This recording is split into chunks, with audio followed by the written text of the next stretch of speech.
शिव अब भी मेरे आराध्य हैं। मैं उनसे घृणा नहीं। हिमवान द्वारा शिव की बारात की अगवानी तथा सबका अभिनंदन एवं वंदन, मेनका नारद जी को बुलाकर उनसे बारातियों का परिचय पाना तथा शिव और उनके गणों को देखकर भय से मूर्छित होना ब्रह्मा जी कहते हैं। तदनंतर भगवान शिव ने नारद जी को हिमाचल के घर भेजा। वे वहां की विलक्षण सजावट देखकर दंग रह गए। विश्वकर्मा ने जो विष्णु, ब्रह्मा आदि समस्त देवताओं तथा नारद आदि ऋषियों की चेतन सी प्रतीत होने वाली मूर्तियां बनाई थीं, उन्हें देखकर देवर्षि नारद चकित हो उठे। तत्पश्चात हिमाचल ने देवर्षि को बारात बुला लाने के लिए भेजा। साथ ही उस बारात की अगवानी के लिए मैनाक आदि पर्वत भी गए। तदनंतर विष्णु आदि देवताओं तथा आनंदित हुए अपने गणों के साथ भगवान शिव हिमालय नगर के समीप सानंद आ पहुंचे। गिरिराज हिमवान ने जब यह सुना कि सर्वव्यापी शंकर मेरे नगर के निकट आ पहुंचे हैं, तब उन्हें बड़ी प्रसन्नता हुई।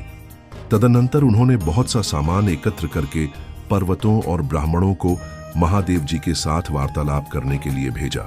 स्वयं भी बड़ी भक्ति के साथ वे प्राण प्यारे महेश्वर का दर्शन करने के लिए गए। उस समय उनका हृदय अधिक प्रेम के कारण द्रवित हो रहा था और वे प्रसन्नता पूर्वक अपने सौभाग्य की सराहना करते थे।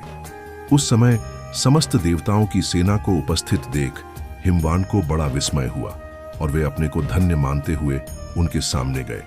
देवता और पर्वत एक दूसरे से मिलकर बहुत प्रसन्न हुए और अपने आप को कृतकृत्य मानने लगे।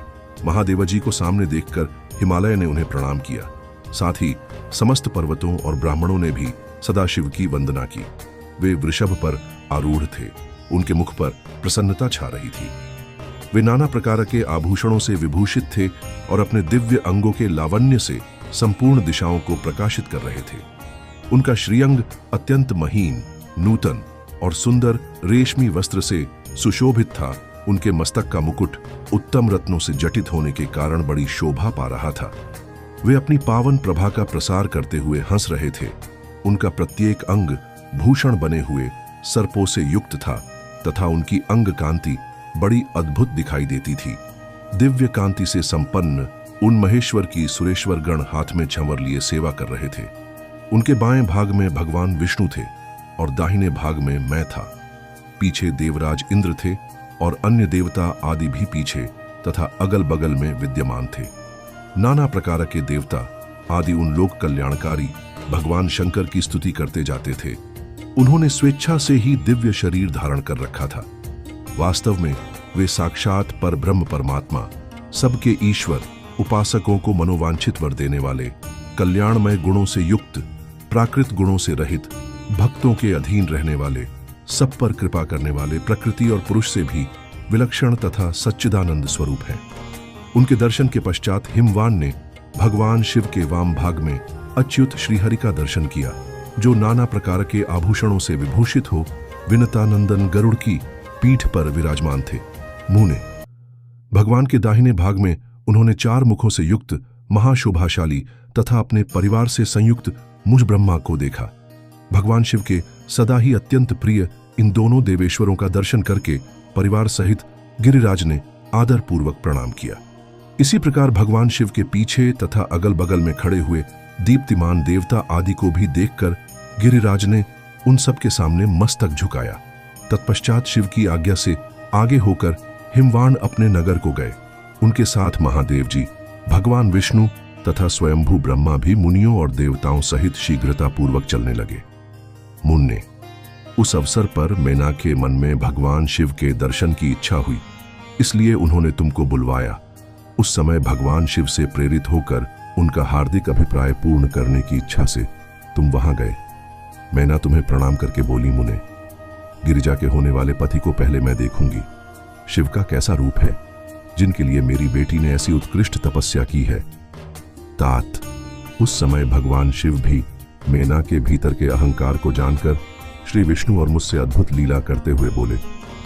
शिव ने कहा, तात आप दोनों मेरी आज्ञा से देवताओं सहित अलग अलग होकर गिरिराज के द्वार पर चलिए, हम पीछे से आएंगे। यह सुनकर भगवान श्री हरि ने सब देवताओं को वैसा करने के लिए बुलाकर कहा। शिव के चिंतन में तत्पर रहने वाले समस्त देवताओं ने शीघ्र वैसी ही व्यवस्था करके उत्सुकता पूर्वक वहां से पृथक पृथक यात्रा की। मुने, मैना अपने मकान के सबसे ऊपरी भवन में तुम्हारे साथ खड़ी थी। उस समय भगवान विश्वेश्वर ने अपने को ऐसी वेशभूषा में दिखाया जिससे मैना के हृदय को ठेस पहुंचे। सबसे पहले बारात के जुलूस में विविध वाहनों पर विराजित खूब सजे धजे बाजे गाजे के 60 पताकाएं फहराते हुए वसु आदि गंधर्व आए। फिर मणिग्रीव आदि यक्ष, तदनंतर क्रम से यमराज, निरति, वरुण, वायु, कुबेर, ईशान, देवराज, इंद्र, चंद्रमा, सूर्य, भृगु आदि मुनीश्वर तथा ब्रह्मा आए। ये सब उत्तरोत्तर एक से एक विशेष सुंदर शोभामय रूप गुण से संपन्न थे। इनमें से प्रत्येक दल के स्वामी को देखकर मैना पूछती थी कि क्या ये ही शिव हैं? नारद जी कहते, यह तो शिव के सेवक हैं। मैना ये सुनकर बड़ी प्रसन्न होती और हर्ष में भरकर मन ही मन कहती, ये उनके सेवक ही जब इतने सुंदर हैं, तब वे सबके स्वामी शिव तो पता नहीं कितने सुंदर होंगे। इसी बीच में वहां भगवान विष्णु पधारे। वे संपूर्ण शोभा से संपन्न श्रीमान, नूतन जलधर के समान श्याम तथा 4 भुजाओं से संयुक्त थे। उनका लावण्य करोड़ों कंदर्पों को लज्जित कर रहा था। वे पीतांबर धारण करके अपनी सहज प्रभा से प्रकाशित हो रहे थे। उनके सुंदर नेत्र प्रफुल्ल कमल की शोभा को छीने लेते थे। उनकी आकृति से शांति बरस रही थी। पक्षीराज गरुड़ उनके वाहन थे। शंख, चक्र आदि लक्षणों से युक्त, मुकुट आदि से विभूषित, वक्ष स्थल में श्रीवत्स का चिन्ह धारण किए वे लक्ष्मीपति विष्णु अपने अप्रमेय प्रभापुंज से प्रकाशमान थे। उन्हें देखते ही मैना के नेत्र चकित हो गए। वे बड़े हर्ष से बोली, अवश्य ये ही मेरी शिवा के पति साक्षात भगवान शिव हैं, इसमें संशय नहीं है। मुने, तुम भी लीला करने वाले ही ठहरे। अतः मैना की यह बात सुनकर उनसे बोले, देवी, ये शिवा के पति नहीं हैं, अपितु भगवान केशव हरि हैं। भगवान शंकर के संपूर्ण कार्यों के अधिकारी तथा उनके प्रिय हैं। पार्वती के पति जो दूल्हा शिव हैं, उन्हें इनसे भी बढ़कर समझना चाहिए। उनकी शोभा का वर्णन मुझसे नहीं हो सकता।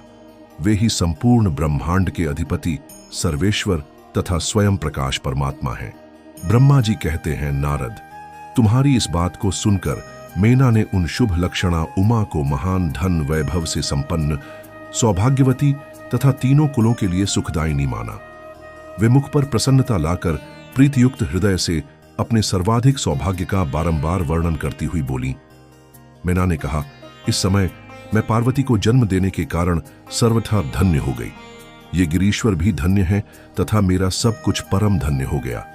जिन जिन अत्यंत तेजस्वी देवताओं और देवेश्वरों का मैंने दर्शन किया है, इन सब के जो पति हैं, वे मेरी पुत्री के पति होंगे। उसके सौभाग्य का क्या वर्णन किया जाए। भगवान शिव को पति रूप में पाने के कारण पार्वती के सौभाग्य का 100 वर्षों में भी वर्णन नहीं किया जा सकता। ब्रह्मा जी कहते हैं, नारद, मैना ने प्रेमपूर्ण हृदय से ज्यों ही उपर्युक्त बात कही, त्यों ही अद्भुत लीला करने वाले भगवान रुद्र सामने आ गए तात। उनके सभी गण अद्भुत तथा मैना के अहंकार को चूर्ण करने वाले थे। भगवान शिव अपने आप को माया से निर्लिप्त एवं निर्विकार दिखाते वहां आए। मुने, उन्हें आया हुए जान तुमने मैना को शिवा के पति का दर्शन कराते हुए उनसे इस प्रकार कहा, सुंदरी, देखो, ये साक्षात भगवान शंकर हैं, जिनकी प्राप्ति के लिए शिवा ने वन में बड़ी भारी तपस्या की थी। तुम्हारे ऐसा कहने पर मैना ने बड़ी प्रसन्नता के साथ अद्भुत आकार वाले भगवान महेश्वर की ओर देखा। वे स्वयं तो थे ही, उनके अनुचर भी बड़े अद्भुत थे। इतने में ही रुद्रदेव की परम अद्भुत सेना भी आ पहुंची, जो भूत प्रेत आदि से संयुक्त तथा नाना गणों से संपन्न थी। उनमें से कितने ही बवंडर का रूप धारण करके आए थे, कितने ही पताका की मर्मर ध्वनि के समान शब्द करते थे। किन्हीं के मुंह टेढ़े थे तो कोई अत्यंत कुरूप दिखाई देते थे। कुछ बड़े विकराल थे, किन्हीं का मुंह दाढ़ी मूंछ से भरा हुआ था। कोई लंगड़े थे तो कोई अंधे, कोई दंड और पाश धारण किए हुए थे तो किन्हीं के हाथों में मुदगर थे। कितने ही अपने वाहनों को उलटे चला रहे थे। कोई सींग, कोई डमरू और कोई गोमुख बजाते थे। गणों में से कितने के तो मुंह ही नहीं थे, कितनों के मुख पीठ की ओर लगे थे और बहुतों के बहुतेरे मुख थे। इसी तरह कोई बिना हाथ के थे, किन्हीं के हाथ उलटे लग रहे थे और कितनों के बहुत से हाथ थे। कितने ही नेत्रहीन थे, किन्हीं के बहुत से नेत्र थे। किन्हीं के सिर ही नहीं थे और किन्हीं के बहुत खराब सिर थे। किन्हीं के कान ही नहीं थे और किन्हीं के बहुत से कान थे। इस तरह सभी गण नाना प्रकार की वेशभूषा धारण किए हुए थे। तात, वे विकृत आकार वाले अनेक प्रबल गण बड़े वीर और भयंकर थे। उनकी कोई संख्या नहीं थी मुने। तुमने अंगुली द्वारा रुद्रगणों को दिखाते हुए मेना से कहा, वरान ने, तुम पहले भगवान हर के सेवकों को देखो, फिर उनका भी दर्शन करना। उन असंख्य भूत प्रेत आदि गणों को देखकर मेना तत्काल भय से व्याकुल हो गई। उन्हीं के बीच में भगवान शंकर भी थे, जो निर्गुण होते हुए भी परम गुणवान थे। वे वृषभ पर सवार थे। उनके 5 मुख थे और प्रत्येक मुख में 3-3 नेत्र। उनके सारे अंगों में विभूति लगी हुई थी, जो उनके लिए भूषण का काम देती थी। मस्तक पर जटाजूट और चंद्रमा का मुकुट, 10 हाथ और उनमें से एक में कपाल लिए, शरीर पर बागंबर का दुपट्टा और हाथ में पिनाक एवं त्रिशूल, आंखें भयानक, आकृति विकराल और हाथी की खाल का वस्त्र। यह सब देखकर शिवा की माता बहुत डर गई, चकित हो गई, व्याकुल होकर कांपने लगी और उनकी बुद्धि चकरा गई।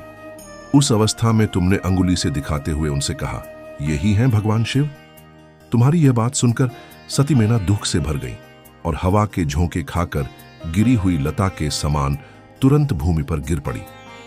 यह कैसा विकृत दृश्य है! मैं दुराग्रह में पड़कर ठगी गई। यूं कहकर मेना उसी क्षण मूर्छित हो गई।